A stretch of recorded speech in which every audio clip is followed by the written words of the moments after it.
sob o ponto de vista do direito do trabalho, mudou muita coisa, mudou algo no que se refere à questão de natureza de verbas? Antes eram remuneratórias, passaram a ser indenizatórias. Com a reforma trabalhista, isso trouxe alguma mudança? Quando a gente fala em folha de pagamento, o direito tributário e o direito do trabalho se conversam, né? Há uma sinergia entre as áreas, não adianta só no direito tributário se falar em alguma contribuição, incidência ou não, se isso não conversar com o direito do trabalho, né? Em relação à reforma, a gente tem o principal deles, que é a premiação. Né, que antes a premiação, que a reforma trabalhista trouxe expressamente, né, no artigo da CLT, que a premiação, ela não é salário, ela não compõe a base de cálculo das contribuições previdenciárias. Esse artigo de lei, que é o 457, ele foi alterado pela reforma. Bom, mas como fica isso, né? Nesse primeiro momento, muitas empresas pensaram, bom, então agora eu posso pagar tudo como premiação. Premiação por meta, premiação por desempenho individual, premiação... Não pode. Tanto a Receita, como o Cassiano trouxe, já criou, né, alguns critérios para o pagamento dessa premiação e para que essa premiação seja considerada efetivamente prêmio e não incida nas demais parcelas. E aqui, pensando na esfera trabalhista, a gente tem aqui na tributária a contribuição previdenciária, mas na trabalhista, se é considerado salário, a repercussão também é grande, porque a repercussão seria em férias, em 13º salário, seria em FGTS. Na questão do prêmio, o que usualmente a jurisprudência trabalhista vem considerando que é prêmio? Tem alguma questão temporal, requisito de desempenho superior? Como é que é isso na Justiça do Trabalho? Tem uma questão de proteção do trabalhador, justamente para impedir que algumas empresas paguem um salário muito baixo e o restante mensal a título de premiação, sem contribuição e sem incidência em outras parcelas trabalhistas. A premiação, ela não pode ser algo pago mensal, tem que ter uma frequência que poderia ser anual, semestral, não mais do que isso, e teria que ser algo efetivamente extraordinário, porque uma premiação paga mensal por um atingimento de metas, por exemplo, de empregado, isso não seria premiação, seria comissão. A Receita Federal, exatamente nessa linha, ela foi chamada a se pronunciar, que os prêmios, do seu ponto de vista tributário, eles tiveram um marco muito relevante, que é o dia 11 de 11 de 2017, a partir do qual passou a viger essa disposição que a Larissa mencionou. Qual disposição?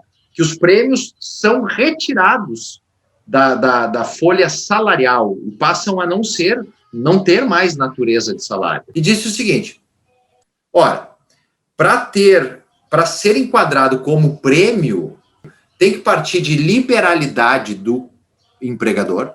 Segundo, além da liberalidade, a Receita diz assim, não pode estar escrito em contrato, nem em acordo coletivo, nem em regimento da empresa. O caráter do prêmio, que é aquela motivação para ao longo do ano você se empenhar, se você não tiver isso documentado, publicizado, regimentado, me parece que fica prejudicada até a própria natureza da premiação, né? Eu acho que aí a Receita Federal andou mal. Além de ser um valor que não possa estar escrito, ele tem que ser por um desempenho comprovadamente superior. É muito fácil para o empregador, e aí, de novo, a Justiça do Trabalho ela é protetiva. Então, ela tem que proteger os interesses individuais e direitos do trabalhador. Não poderia olhar para um, olhar para outro e dizer, ó, eu vou te dar uma premiação de 2 e para ti de 1. Tá, mas qual é o critério? Né? Então, e se isso não está escrito, fica mais difícil eu definir o critério. E nós, na Justiça do Trabalho, teríamos bastante dificuldade se não tivéssemos algum regulamento interno escrito. Né? Olha só. E mais do que isso, né, Cassiano, como é que eu vou não remunerar, não premiar alguém porque não atingiu algo esperado se eu não disse para ele o que eu esperava? Exatamente. Então, se eu... Esse argumento, Larissa, que tu trouxeste agora, numa petição na nossa área tributária e para a demanda da empresa na área tributária é muito relevante. E tu não pode exigir de um empregado que ele faça algo que ele não foi contratado, alinhado que ele faria, e aí nesse caso tu não vai estar exigindo, mas tu não vai receber o prêmio. Bom, também tem um prejuízo, né? A comissão, o critério de comissão, o empregado vende e recebe um percentual sobre vendas, né? Então, a comissão é salário, isso é incontroverso, né? Está disposto na CLT, e a comissão, toda e qualquer venda, ela pode ter um percentual diferente. O empregado atinge vendas acima de tanto, a comissão vai ser de 1%, acima de tanto 0,8%, pode ter para nichos de produtos diferentes, pode ter para nichos de negócios diferentes. A comissão, ela vai ser sobre vendas. A premiação teria que ser algo diferente disso. Inclusive, por exemplo, se ao final do ano a empresa como um todo atingir, ou esse empregado atingir um X de vendas, se esse empregado atingir 1 milhão de vendas, ele vai receber um prêmio de R$1.000, entendeu? Então, se ele atingir 999 de vendas, não recebe o prêmio.